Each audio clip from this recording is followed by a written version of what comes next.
سورہ توبہ 11ویں سپارے سے جہاں سے شروع ہوتی ہے، یہاں قرآن کریم کی موضوعانہ تاثیر اور نبی کریم صلی اللہ علیہ وسلم کی تعلیمات کا حیرت انگیز کرشمہ دکھلایا ہے کہ انہی درست مزاج، سنگدل، تند خو گواروں میں جو کفر و نفاق اور جہل و طغیان کی وجہ سے اس لائق ہی نہ تھے کہ خدا کے بتلائے ہوئے ادب اور قاعدے سمجھ سکیں۔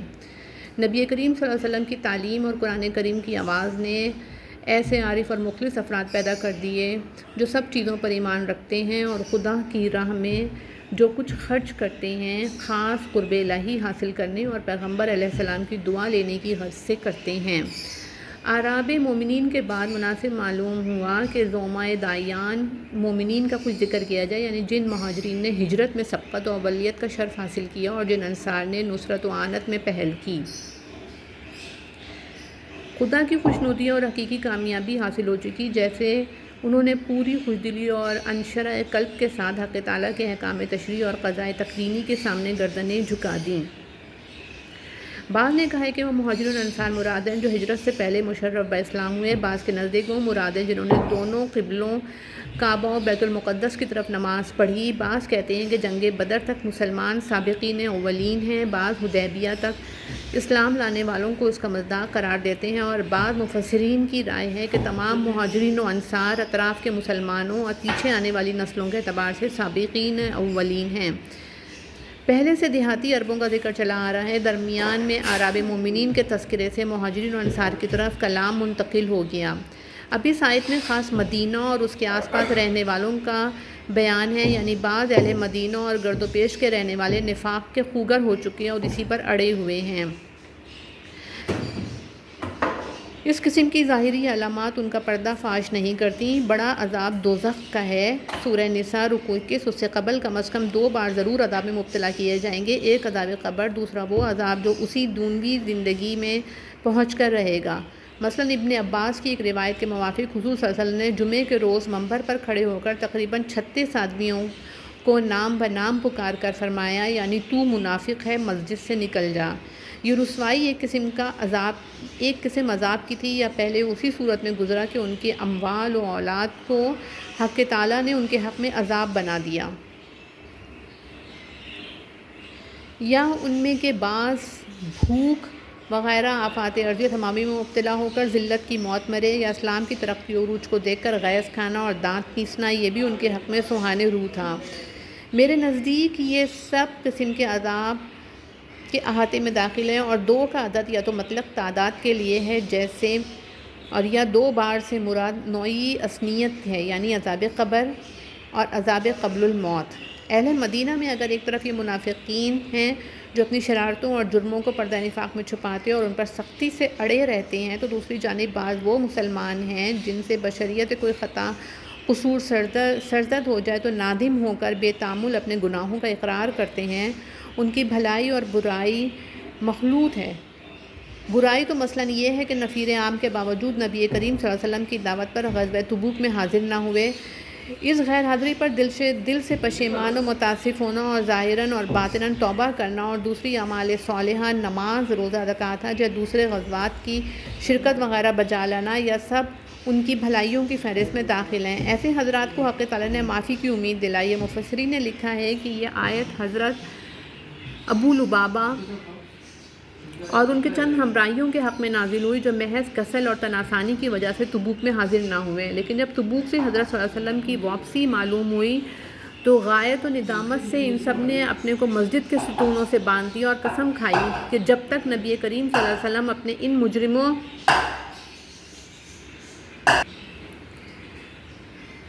قیدیوں کو معاف کر کے اپنے ہاتھ سے نہ کھولیں گے، اسی طرح بندھے کھڑے رہیں گے۔ آپ نے یہ حال دیکھ کر فرمایا، واللہ جب تک خاندان خدا ان کے کھولنے کا حکم نہ دے میں ان کو نہیں کھول سکتا۔ آخری آیت نازل ہوئی، تب آپ صلی اللہ علیہ وسلم نے کھولا اور قبول توبہ کی بشارت دی۔ کہتے ہیں کہ یہ لوگ کھلنے کے بعد تکمیل توبہ کی طور پر کچھ مال لے کر حاضر ہوئے کہ خدا کی راہ میں تصدیق کریں۔ اس پر اگلی آیت نازل ہوئی، صدقے کا ترجمہ مترجم محقق نے زکوٰۃ کیا ہے، لیکن اگر لفظ صدقے کو عام رکھا جاتا تو جو زکوٰۃ و صدقات نافلہ سب کو شامل ہو تو بہتر تھا، کیونکہ اکثر روایات کے موافق یہ آیت انہی لوگوں کے حق میں نازل ہوئی ہے جو بعد معافی تکمیل توبہ کے طور پر صدقہ لے کر حاضر ہوئے تھے۔ توبہ سے گناہ معاف ہو جاتا ہے، یعنی اس پر مواخذہ باقی نہیں رہتا، لیکن ایک قسم کی روحانی کدورت و ظلمت وغیرہ جو گناہ کا طبعی اثر ہے وہ ممکن ہے باقی رہ جاتی ہو، جو بالخصوص صدقہ اور عموماً حسنات مباشرت سے زائل ہوتی ہے۔ بائیں لحاظ کہہ سکتے ہیں کہ صدقہ گناہوں کے اثرات سے پاک و صاف کرتا اور اموال کی برکت بڑھاتا ہے۔ زکوٰۃ کے لغوی معنی نما یعنی بڑھنے کے ہیں، اور ایک بڑا فائدہ صدقہ کرنے میں یہ تھا کہ صدقہ کرنے والوں کو حضور صلی اللہ علیہ وسلم دعائیں دیتے تھے جن سے دینے والے کا دل بڑھتا اور سکون حاصل کرتا تھا، بلکہ آپ کی دعا کی برکت دینے والے کی اولاد در اولاد تک پہنچتی تھی۔ البتہ جمہور کے نزدیک لفظ صلاۃ کا استعمال نہ کرے، جو حضور صلی اللہ علیہ وسلم کا مخصوص حق تھا، یعنی توبہ اور صدقات کا قبول کرنا صرف خدا کے اختیار میں ہے، کیونکہ وہی جانتا ہے کہ کس نے اخلاص قلب اور شرائط قبول کی رعایت کے ساتھ توبہ کی یا صدقہ دیا۔ چنانچہ پہلے بعضوں پر اتاب ہو چکا کہ ہمیشہ ان کی زکوٰۃ لینی موقوف ہوئی اور منافقین کے صدقات کو مردود ٹھہرایا گیا، اور ان کے حق میں دعا و استغفار کو بھی بے سود بتلایا، بلکہ جنازہ پڑھنے کی ممانعت کر دی۔ جن لوگوں کا یہاں ذکر ہے ان کی توبہ قبول کی اور صدقات قبول کرنے کا حکم دیا، اور یہ بھی کہ حضور صلی اللہ علیہ وسلم نے ان کے حق میں دعا کی، یعنی توبہ وغیرہ سے گزشتہ تقصیرات معاف ہو گئیں، لیکن آگے دیکھا جائے گا کہ تم کہاں تک صدق و استقامت کا عملی ثبوت پیش کرتے ہو۔ اس جہاد میں قصور ہوا تو آئندہ اور جہاد ہوں گے، پیغمبر علیہ السلام یا خلفاء کے روبرو ان میں امتحان ہوگا کہ کیسا عمل کرتے ہو، تو خدا کے ہاں جا کر ہر عمل کا پورا بدلہ مل جائے گا۔ اہل مدینہ میں سے یہاں ایک اور چھوٹی سی جماعت کا ذکر فرمایا ہے۔ اصل یہ ہے کہ متخلفین ان تبوک یعنی تبوک میں نہ شریک ہونے والے تین قسم کے تھے، ایک منافق جو ادراہ شک و نفاق کے لادہ رہے، دوسرے بعض مومنین جو محض سستی اور تن آسانی کی بدولت شریک جہاد نہ ہوئے، پھر ان میں دو قسمیں تھیں، اکثر وہ تھے جنہوں نے واپسی کی اطلاع پا کر اپنے کو مسجد کے ستونوں سے باندھ دیا۔ ان کا ذکر پچھلی آیت میں گزر چکا۔ صرف تین شخصوں کی جماعت وہ تھی جنہوں نے نہ اپنے کو ستونوں سے بنوایا، نہ کوئی عذر تراشا، بس جو واقعہ تھا اور جو قصور ہوا تھا صاف صاف بلا کم و کاس حضرت صلی اللہ علیہ وسلم کے سامنے عرض کر دیا۔ ان کے بارے میں یہ آیت نازل ہوئی، یعنی ان کا معاملہ ابھی ڈھیل میں ہے، چند روز خدا کے حکم کا انتظار کرو، خواہ ان کو سزا دے یا معاف کرے، جو اس کے علم و حکمت کا اقتضا ہوگا کیا جائے گا۔ نبی کریم صلی اللہ علیہ وسلم نے تنزل حکم الہی ادب دینے کے لیے مسلمانوں کے تعلقات ان تینوں سے منقطع کر دیے۔ 50 دن تک یہی معاملہ رہا، پھر معافی ہوئی۔ ان واقعات کی اور تینوں کے ناموں کی تفصیل اگلے رکوع کے خاتمے پر بیان ہوگی۔ پہلے ان لوگوں کا ذکر تھا جن سے بظاہر ایک برا کام ہو گیا، مگر صحت، اعتقاد اور اعتراف خطا کی بدولت معافی مل گئی، یعنی ایسی جماعت کا بیان ہے جنہوں نے بظاہر اچھا کام کیا، تعمیر مسجد، لیکن بد اعتقادی کی وجہ سے وبال بن گیا۔ واقعہ یہ ہے کہ نبی کریم صلی اللہ علیہ وسلم مکے سے ہجرت کر آئے تو اول مدینہ سے باہر بنی عمرو بن عوف کے محلے میں فروکش ہوئے، پھر چند روز بعد شہر مدینہ میں تشریف لے گئے اور مسجد نبوی تعمیر کی۔ اس محلے میں جہاں آپ پیشتر نماز پڑھتے تھے، وہاں کے لوگوں نے مسجد تیار کر لی جو مسجد قباء کے نام سے مشہور ہے۔ حضرت اکثر ہفتے کے روز وہاں جا کر 2 رکعت نماز پڑھتے اور بڑی فضیلت اس کی بیان فرماتے۔ بعض منافقین نے چاہا کہ پہلوں کی ضد پر اسی کے قریب ایک اور مکان مسجد کے نام سے تعمیر کریں، اپنی جماعت جدا ٹھہرائیں اور بعض سادہ دل مسلمانوں کو مسجد قباء سے ہٹا کر ادھر لے آئیں۔ فی الحقیقت اس ناپاک تجویز کا محرک اصلی ایک شخص ابو عامر راہب خزرجی تھا۔ ہجرت سے پہلے اس شخص نے نصرانی بن کر رہبانہ زندگی اختیار کر لی تھی۔ مدینہ اور آس پاس کے لوگ خصوصاً قبلہ خزرج اس کے زہد و نشینی کے معتقد تھے اور بڑی تعظیم کرتے تھے۔ حضور صلی اللہ علیہ وسلم کے قدوم میمنت لزوم سے جب مدینہ میں ایمان و عرفان کا آفتاب چمکا اور اسی طرح کے درویشوں کا بھرم کھلنے لگا، بھلا نور آفتاب کے سامنے چراغ مردہ کو کون پوچھتا، ابو عامر یہ دیکھ کر چراغ پا ہو گیا۔ اس حضور صلی اللہ علیہ وسلم نے اس کو اسلام کی دعوت دی اور فرمایا کہ میں ملت ابراہیمی لے کر آیا ہوں۔ کہنے لگا میں پہلے سے اسی پر قائم ہوں، لیکن تم نے اپنی طرف سے ملت ابراہیمی میں اس کے خلاف چیزیں داخل کر دی ہیں۔ حضور صلی اللہ علیہ وسلم نے بہت زور سے اس کی تردید فرمائی، آخر اس کی زبان سے نکلا کہ جو ہم میں سے جھوٹا ہو، خدا اس کو باطن سے دور تنہا و غربت و بے کسی کی موت مارے۔ آپ صلی اللہ علیہ وسلم نے فرمایا آمین، خدا ایسا ہی کرے۔ جنگ بدر کے بعد جب اسلام کی جڑیں مضبوط ہو گئے اور مسلمانوں کا عروج و فروغ حاسدوں کے نگاہوں کو خیرہ کرنے لگا، ابو عامر کو تاب نہ رہی، بھاگ کر مکہ پہنچا تا کفار مکہ کو حضور سے مقابلے میں چڑھا کر لے آئے۔ چنانچہ معرکہ احد میں قریش کے ساتھ خود آیا۔ مبارزہ شروع ہونے سے پہلے آگے بڑھ کر انصار مدینہ کو جو عہد جاہلیت میں اس کے بڑے معتقد تھے خطاب کر کے اپنی طرف مائل کرنا چاہا۔ احمق یہ نہ سمجھا کہ پیغمبرانہ تصرف کے سامنے وہ پرانا جادو کہاں چل سکتا ہے۔ آخر انصار نے جو اسے پہلے راہب کہہ کر پکارتے تھے جواب دیا کہ او فاسق دشمن خدا، تیری آنکھ خدا کبھی ٹھنڈی نہ کرے، کیا رسول خدا کے مقابلے میں ہم تیرا ساتھ دیں گے؟ انصار کا مایوس کن جواب سن کر کچھ حواس درست ہوئے اور غیظ میں آ کر کہنے لگا، اے محمد صلی اللہ علیہ وسلم، آئندہ جو قوم بھی تیرے مقابلے کے لیے اٹھے گی میں برابر اس کے ساتھ رہوں گا۔ چنانچہ جنگ حنین تک ہر موقع میں کفار کے ساتھ کھڑا ہو کر مسلمانوں سے لڑتا رہا۔ احد میں اسی کی شرارت سے حضور صلی اللہ علیہ وسلم کو چشمے زخم پہنچا۔ دونوں صفوں کے درمیان اس نے پوشیدہ طور پر کچھ گھڑے کھدوا دیے تھے۔ وہی چہرے مبارک کے زخمی ہونے اور دندان مبارک شہید ہونے کا واقعہ پیش آیا۔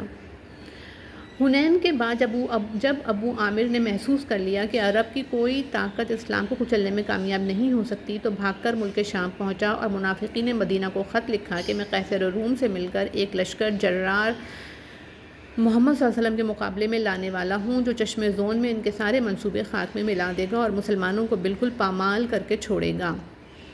الیاذ باللہ، تم فی الحال ایک عمارت مسجد کے نام سے بنا لو جہاں نماز کے بہانے سے جمع ہو کر اسلام کے خلاف ہر قسم کے سازشی مشورے ہو سکیں۔ اس لیے یہ مسجد بنائی گئی تا نمازیوں کو سہولت ہو اور مسجد قباء میں تنگی مکان کی شکایت نہ رہے۔ حضور صلی اللہ علیہ وسلم ایک مرتبہ وہاں چل کر نماز پڑھ لیں تو ہمارے لیے موجب برکت و سعادت ہو۔ اس لیے حضور صلی اللہ علیہ وسلم کا طرز عمل دیکھ کر بعض سادہ دل مسلمان حسن ظن کی بنا پر ان کے جال میں پھنس جائیں۔ آپ اس وقت تبوک جانے کے لیے تیار تھے۔ فرمایا کہ اللہ نے چاہا تو واپسی پر ایسا ہو سکے گا۔ جب حضور صلی اللہ علیہ وسلم تبوک سے واپس ہو کر بالکل مدینہ کے نزدیک پہنچ گئے، تب جبریل علیہ السلام یہ آیت لے کر آئے کہ جن میں منافقین کی ناپاک اغراض پر مطلع کر کے مسجد زرار کا پول کھول دیا گیا۔ آپ صلی اللہ علیہ وسلم نے مالک بن خشم اور مان بن عدی کو حکم دیا کہ اس مکان کو جس کا نام ازراہ خدا و فریب و مسجد رکھا تھا گرا کر پیوند زمین بنا دو۔ انہوں نے فوراً حکم کی تعمیل کی اور جلا کر خاک و سیاہ کر دیا۔ اس طرح منافقین اور ابو عامر فاسق کے سب ارمان دل میں رہ گئے اور ابو عامر اپنی دعا اور حضور صلی اللہ علیہ وسلم کی آمین کے موافق قنصرین ملک شام میں تنہا سخت بے کسی کی موت مرا۔ یعنی اس مسجد میں جس کی بنیاد محض ضد، کفر و نفاق، عداوت اسلام اور مخالفت خدا و رسول پر رکھی گئی، آپ کبھی نماز کے لیے کھڑے نہ ہوں۔ آپ کی نماز کے لائق وہ مسجد ہے جس کی بنیاد اول دن سے تقویٰ اور پرہیزگاری پر قائم ہوئی، خواہ مسجد نبوی ہو یا مسجد قباء۔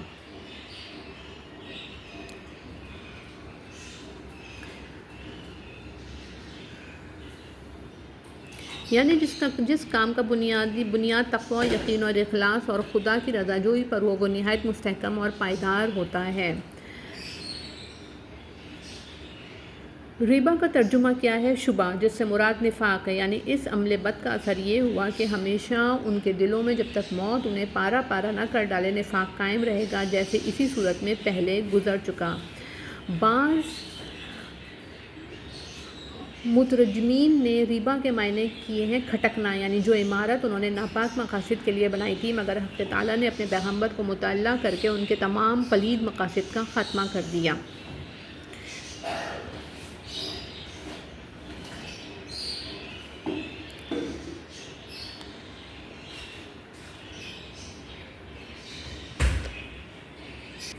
بعض نے سائحون سے مراد روزے دار لیے ہیں، کیونکہ روزے دار کھانے پینے وغیرہ لذائذ و مرغوبات بے تعلق ہو کر روحانی مدارج اور ملکوتی مقامات کی سیر کرتا ہے۔ بعض کے نزدیک اس لفظ کا مصداق مہاجرین ہیں، جو گھر بار سے بے تعلق ہو کر دارالاسلام میں سکونت پذیر ہوتے ہیں۔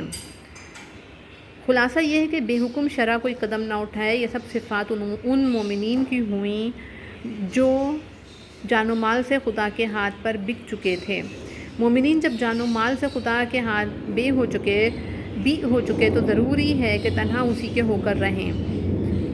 جو خدا کا باغی اور دشمن ہے وہ ان کا دوست کیسے ہو سکتا ہے؟ بس جس شخص کی بابت پتہ چل جائے کہ بالیقین دوزخی ہے، خواہ وہ وحی الہی کے ذریعے یا اس طرح کے اعلانیہ کفر و شرک پر اس کو موت آ چکی ہو، اس کے حق میں استغفار کرنا اور بخشش مانگنا ممنوع ہے۔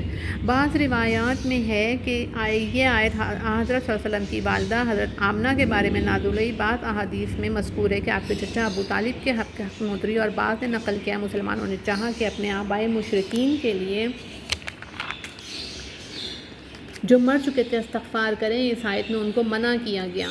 بہرحال شان نزول کچھ ہو، حکم یہ ہے کہ کفار و مشرکین کے حق میں جن کا خاتمہ کفر و شرک پر معلوم ہو جائے استغفار جائز نہیں۔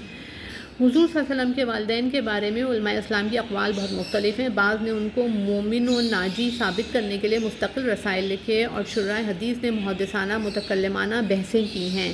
احتیاط اور سلامت روی کا طریقہ اس مسئلے پر یہ ہے کہ زبان بند رکھی جائے اور ایسے نازک مباحث میں خوض کرنے سے اعتراض کیا جائے۔ حقیقت حال کو خدا ہی جانتا ہے، اور وہی تمام مسائل کا ٹھیک ٹھاک فیصلہ کرنے والا ہے۔ سورہ مریم میں ہے کہ جب حضرت ابراہیم علیہ السلام کے باپ نے قبول حق سے اعراض کیا اور ضد و عناد سے حضرت ابراہیم علیہ السلام کو قتل کی دھمکیاں دینے لگا، تو آپ نے والدین کا ادب ملحوظ رکھتے ہوئے فرمایا، یعنی میں خدا سے تیرے لیے استغفار کروں گا، اس وعدے کے موافق آپ برابر استغفار کرتے رہے۔ چنانچہ دوسری جگہ فرمانے کی تصریح ہے۔ اس کا مطلب یہ نہیں کہ ابراہیم علیہ السلام ایک مشرک کی حالت شرک پر قائم رہتے ہوئے مغفرت چاہتے تھے، نہیں، غرض یہ تھی کہ اس کو توفیق دے کے حالت شرک سے نکل کر آغوش اسلام میں آ جائے، اور قبول اسلام اس کی خطاؤں کو معاف ہونے کا سبب بنے۔ ابراہیم علیہ السلام کے استغفار کو قرآن میں پڑھ کر بعض صحابہ کے دلوں میں خیال آیا کہ ہم بھی اپنے مشرک والدین کے حق میں استغفار کریں۔ اس کا جواب حق تعالیٰ نے دیا کہ ابراہیم علیہ السلام نے وعدے کی بنا پر صرف اس وقت تک اپنے باپ کے لیے استغفار کیا جب تک یقینی طور سے یہ واضح نہیں ہوا تھا کہ اسے کفر و شرک اور خدا کی دشمنی پر مرنا ہے، کیونکہ مرنے سے پہلے احتمال تھا کہ توبہ کر کے مسلمان ہو جائے اور بخشا جائے۔ پھر جب کفر و شرک پر خاتمہ ہونے سے صاف کھل گیا کہ وہ حق کی دشمنی سے باز آنے والا نہ تھا، تو ابراہیم علیہ السلام اس سے بالکل یا بیزار ہو گئے اور دعا استغفار وغیرہ ترک کر دیا۔ پہلے نرم دل اور شفقت سے دعا کرتے تھے، جب توبہ اور رجوع کے احتمالات منقطع ہو گئے تو آپ نے اس کی خیر خواہی سے ہاتھ اٹھا لیا۔ یعنی تمام حجت اور اظہار حق سے پہلے خدا کسی کو گمراہ نہیں کرتا۔ گمراہی یہ ہے کہ جب خدا اپنے احکام صاف کھول کر بیان کر چکا پھر امتثال نہ کیا جائے۔ گویا اشارہ کر دیا کہ جو لوگ ممانعت سے قبل مشرکین کے لیے استغفار کر چکے ہیں ان پر مواخذہ نہیں، لیکن اب اطلاع پانے کے بعد ایسا کرنا گمراہی ہے۔ جب اس کی سلطنت ہے تو اسی کا حکم چلنا چاہیے۔ مشکل کی گھڑی سے مراد غزوہ تبوک کا زمانہ ہے، جس میں کئی طرح کی مشکلات جمع تھیں۔ خدا کی مہربانیاں پیغمبر اسلام پر بے شمار ہیں، اور آپ کی برکت سے مہاجر اور انصار پر بھی حق تعالیٰ کی مخصوص توجہ اور مہربانی رہی ہے، کو ان کو ایمان و عرفان سے مشرف فرمایا، اور بعض صحابہ کی طرح اپنے کو ستونوں سے باندھا، جو واقعہ تھا صاف صاف عرض کر دیا اور اپنی کوتاہی اور تقصیر کا اعلانیہ اعتراف کیا۔ 50 دن گزرنے کے بعد ان کی توبہ قبول ہوئی۔ پیچھے رکھے جانے کا یہی مطلب ہے کہ جیسا کہ بخاری میں خود کعب بن مالک سے نقل کیا ہے، ان تین میں سے حضرت کعب بن مالک رضی اللہ تعالیٰ عنہ نے اپنا واقعہ نہایت شرح و بسط سے عجیب مؤثر طرز میں بیان فرمایا کہ صحیح بخاری وغیرہ میں ملاحظہ کیا جائے۔ یہاں اس کے بعد اجزاء نقل کیے جاتے ہیں۔ کعب بن مالک میں اسی غفلت کے نشے میں رہا۔ ادھر نبی کریم صلی اللہ علیہ وسلم نے 30,000 مجاہدین اسلام کو کوچ کا حکم دیا۔ مجھے اب بھی یہ خیال تھا کہ حضور صلی اللہ علیہ وسلم روانہ ہو گئے ہیں، تو کیا ہے اگلی منزل پر آپ سے جا ملوں گا، آج چلوں کل چلوں۔ اسی امروز فردا میں وقت نکل گیا۔ حضور صلی اللہ علیہ وسلم نے تبوک پہنچ کر فرمایا، کعب بن مالک کو کیا ہوا؟ بنی سلمہ کا ایک شخص بولا، یا رسول اللہ، اس کی عیش پسندی اور عجاب و غرور نے نکلنے کی اجازت نہ دی۔ معاذ بن جبل نے کہا کہ تو نے بری بات کہی، خدا کی قسم ہم نے اس میں بھلائی کے سوا کچھ نہیں دیکھا۔ حضور صلی اللہ علیہ وسلم یہ گفتگو سن کر خاموش رہے۔ کعب کہتے ہیں کہ آپ کی تشریف آوری کے بعد بہت زیادہ وحشت اس سے ہوتی تھی کہ سارے مدینہ میں پکے منافق یا معذور مسلمان کے سوا مجھے کوئی مرد نظر نہ پڑتا تھا۔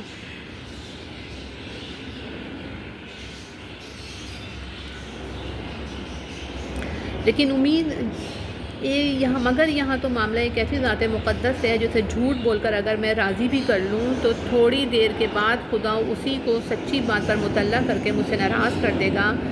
برخلاف اس کے سچ بولنے میں گو تھوڑی دیر کے لیے آپ کی خفگی برداشت کرنی پڑے گی، لیکن امید کرتا ہوں کہ خدا کی طرف سے اس کا انجام بہتر ہوگا اور آخرکار سچ بولنا ہے مجھے خدا اور رسول کے غصے سے نجات دلائے گا۔ یا رسول اللہ، واقعہ یہ ہے کہ میرے پاس غیر حاضری کا کوئی عذر نہیں۔ جس وقت حضور صلی اللہ علیہ وسلم کی ہم رکابی کے شرف سے محروم ہوا، اس وقت سے زیادہ فراقی اور مقتدر کبھی مجھ کو حاصل نہ ہوئی تھی۔ میں مجرم ہوں، آپ کو اختیار ہے جو فیصلہ چاہیں میرے حق میں دیں۔ آپ نے فرمایا کہ یہ شخص ہے جس نے سچی بات کہی۔ حضور صلی اللہ علیہ وسلم کو سلام کر کے دیکھتا تھا کہ جواب میں لب مبارک کو حرکت ہوئی یا نہیں۔ جب میں حضور صلی اللہ علیہ وسلم کی طرف دیکھتا، آپ میری طرف سے منہ پھیر لیتے۔ مخصوص اقارب اور محبوب ترین اعزابی مجھ سے بیگانہ ہو گئے۔ ان دنوں میں آپ صلی اللہ علیہ وسلم کی وفات ہو گئی تو مسلمان ہمیشہ یہی معاملہ مجھ سے رکھیں گے، میری میت کے قریب بھی کوئی نہ آئے گا۔ بس 50 دن اسی حالت میں گزرے کہ خدا کی زمین مجھ پر باوجود فراخی کے تنگ تھی، بلکہ عرصہ حیات تنگ ہو گیا تھا۔ مگر دوسرے شخص نے پہاڑ پر زور سے للکارا، اس کی آواز سے پہلے پہنچے اور میں نے اپنے بدن کے کپڑے اتار کر آواز لگانے والے کو دیے، پھر حضور کی خدمت میں حاضر ہوا۔ لوگ جوک در جوک اور مجھے مبارکباد دیتے تھے۔ مہاجرین میں سے حضرت طلحہ نے کھڑے ہو کر مصافحہ کیا۔ حضور صلی اللہ علیہ وسلم کا چہرہ خوشی سے چاند کی طرح چمک رہا تھا۔ آپ نے فرمایا، خدا نے تیری توبہ قبول فرمائی۔ یعنی سچوں کی صحبت رکھو اور انہی جیسے کام کرو۔ دیکھ لو، یہ 3 شخص سچ کی بدولت بخشے گئے اور مقبول ٹھہرے۔ منافقین نے جھوٹ بولا اور خدا کا ڈر دل سے نکال دیا تو عذاب کے مستحق بنے۔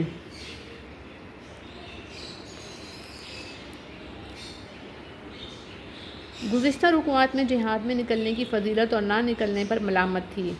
ممکن تھا کوئی یہ سمجھ بیٹھے کہ ہمیشہ ہر جہاد میں تمام مسلمانوں پر نکلنا فرض عین ہے۔ ہدایت نے فرما دیا کہ نہ ہمیشہ یہ ضروری ہے، نہ مصلحت ہے کہ سب مسلمان ایک دم جہاد کے لیے نکل کھڑے ہوں۔ مناسب یہ ہے کہ ہر قبیلہ اور قوم میں سے ایک جماعت نکلے، باقی لوگ دوسری ضروریات میں مشغول ہوں۔ اگر نبی کریم صلی اللہ علیہ وسلم بنفس نفیس جہاد کے لیے تشریف لے جا رہے ہوں تو ہر قوم میں سے جو جماعت آپ کے ہمراہ نکلے گی وہ حضور صلی اللہ علیہ وسلم کی صحبت میں رہ کر اور سینکڑوں حوادث و واقعات میں سے گزر کر دین اور احکام دینیہ کی سمجھ حاصل کر لے گی۔ جہاد فرض کفایہ ہے جو ترتیب طبعی کے موافق اول ان کفار سے ہونا چاہیے جو مسلمانوں سے قریب تر ہوں، بعدہ ان کے قریب رہنے والوں سے۔ اس طرح درجہ بدرجہ حلقہ جہاد کو وسیع کرنا چاہیے۔ نبی کریم صلی اللہ علیہ وسلم اور خلفائے راشدین کے جہاد اسی ترتیب سے ہوئے۔ دفاعی جہاد میں بھی فقہ نے یہی ترتیب رکھی ہے کہ جس اسلامی ملک پر کفار حملہ آور ہوں وہاں کے مسلمانوں پر دفاع واجب ہے۔ اگر وہ کافی نہ ہو یا سستی کریں تو ان کے متصل رہنے والوں پر، وہ کافی نہ ہوں تو پھر جو ان سے متصل ہیں۔ اسی طرح اگر ضرورت پڑے تو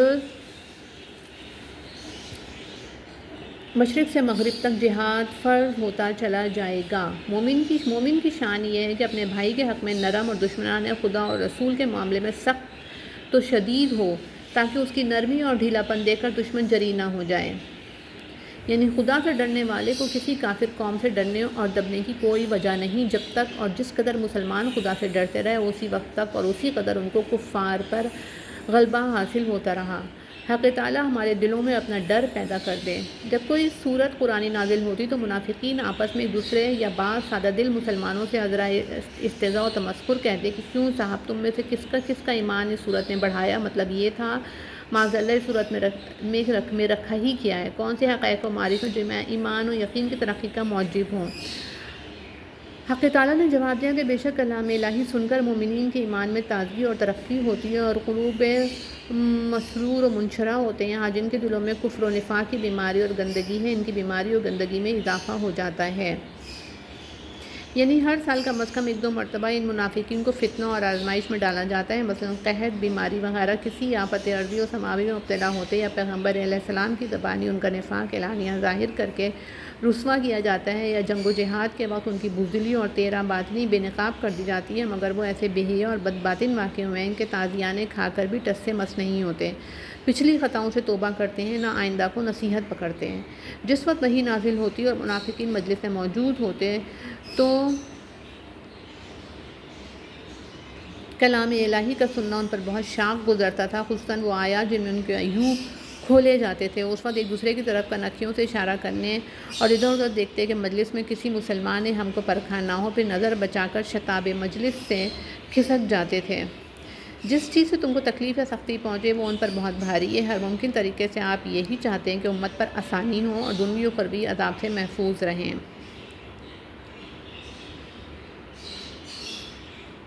سب نفع و ضرر، ہدایت و ضلالت اسی کے ہاتھ میں ہیں۔ ابو داؤد میں ابو درہ سے روایت ہے کہ جو شخص صبح و شام 7 مرتبہ حسبی اللہ لا الہ الا هو علیہ توکلت، یہ آیتیں ایسی مضبوط و محکم کتاب کی ہیں جس کی ہر بات پکی ہے۔ الفاظ اس لیے کہ ہمیشہ تبدیل و تحریف سے محفوظ رہیں گے، اس لیے کہ تمام تر عقل و حکمت کے موافق احکام، اس وجہ سے کہ آئندہ کوئی دوسری ناسخ کتاب آنے والی نہیں ہے۔ یعنی اس میں تعجب کی کیا بات ہے کہ انسانوں کی اصلاح و ہدایت کے لیے اللہ تعالیٰ ایک انسان ہی کو مامور فرما دے اور اس کی طرف وہ پیغام بھیجے جس کی دوسروں کو بلا واسطہ خبر نہ ہو۔ وہ تمام لوگوں کو خدا کی نافرمانی کے مہلک نتائج و عواقب سے آگاہ کرے اور خدا کی بات ماننے والوں کو بشارت پہنچائے کہ رب العزت کے اعمال صالحہ کی بدولت ان کا کتنا اونچا مرتبہ اور کیسا بلند پایا ہے اور کیسی سعادت و فلاح ازل سے ان کے لیے لکھی جا چکی ہے۔ ایک دن ابن عباس کی تفسیر کے موافق 1000 سال کا لیا جائے گا، یعنی اتنے وقت میں جو 6 دن کے برابر تھا، اور ایک دن ابن عباس کی تفسیر کے موافق 1000 سال کا لیا جائے گا۔ گویا 6000 سال میں زمین و آسمان وغیرہ تیار ہوئے۔ بلا شبہ اللہ تعالیٰ قادر تھا کہ عین واحد میں ساری مخلوق کو پیدا کر دیتا، لیکن حکمت اسی کو مقتضی ہوئی کہ تدریجاً پیدا کیا جائے۔ شاید بندوں کو سبق دینا ہو کہ قدرت کے باوجود ہر کام سوچ سمجھ کر تانی اور متانت سے کیا کریں، کہ اس بات کا زیادہ اظہار ہوتا ہے کہ اللہ تعالیٰ فاعل بالاضطرار نہیں بلکہ ہر چیز کا وجود بالکلیہ اس کی مشیت و اختیار سے وابستہ ہے، جب چاہے جس طرح چاہے پیدا کرے۔ یعنی اس سے تم سب کا آغاز ہوا اور اسی کی طرف انجام کار سب کو جانا ہے، پھر اس کے احکام و سفرہ سے سرتابی کرنا کیسے روا ہو سکتا ہے، یعنی چھوٹی سے چھوٹی نیکی بھی ضائع نہ ہو۔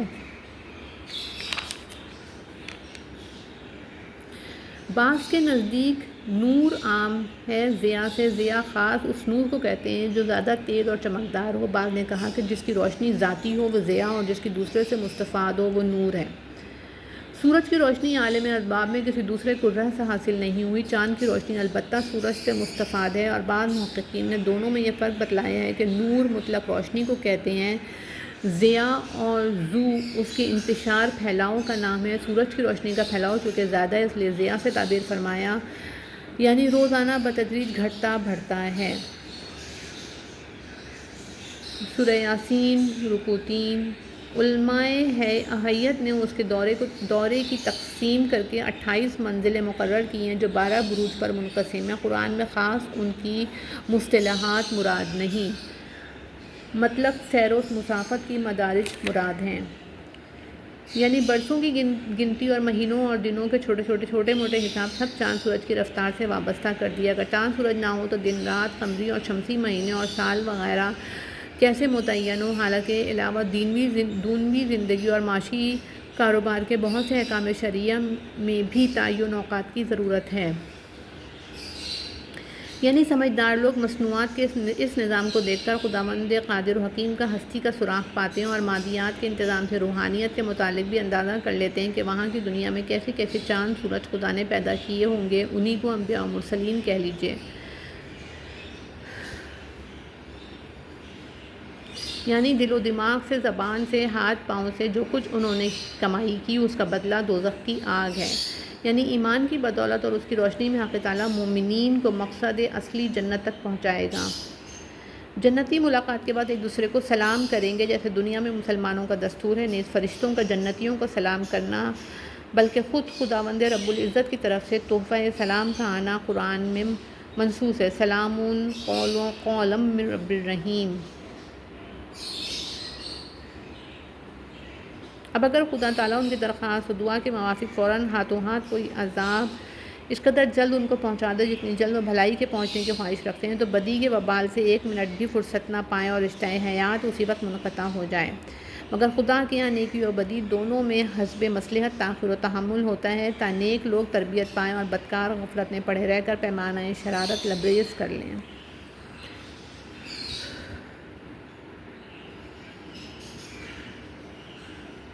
یعنی پہلوں کی جگہ اب تم کو زمین پر بسایا تاکہ دیکھا جائے کہ تم کہاں تک خالق و مخلوق کے حقوق پہچانتے ہو اور خدا کے پیغمبروں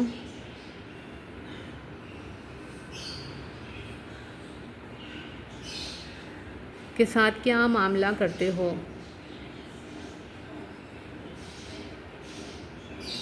نیک و بد جیسے عمل کرو گے اسی کی مناسب تم سے برتاؤ کیا جائے گا۔ آگے اس معاملے کا ذکر ہے جو قرآن کریم یا پیغمبر اسلام یا خداوند قدوس کے ساتھ انہوں نے کیا، یعنی جو خدا چاہتا ہے وہی میں تمہارے سامنے پڑھتا ہوں، اور جتنا وہ چاہتا ہے میرے ذریعے سے تم کو خبردار کرتا ہے۔ اگر وہ اس کے خلاف چاہتا تو میری کیا طاقت تھی کہ خود اپنی طرف سے کلام بنا کر اس کی طرف منسوب کر دیتا۔ بے شک یا رب العالمین۔